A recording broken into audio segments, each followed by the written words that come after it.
Viagra wuxuu inta badan ku yimaadaa qaab kaniini ahaan waxaana laga qaataa afka.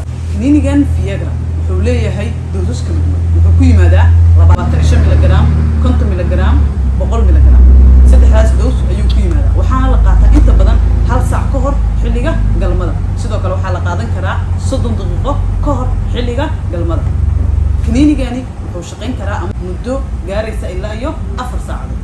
Viagra caadi ahaan wuxuu bilaabaa inuu shaqeeyo markuu jirka qofka ku jiro 30 daqiiqo ilaa 60 daqiiqo muddo ku dhow hal saac.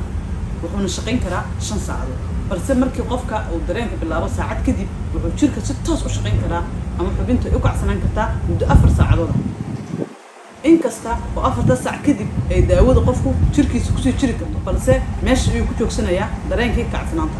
nasiib darro marar dhifa ayaa waxaa dhacda xaalad loo yaqaano priapism. Priapism waa xaalad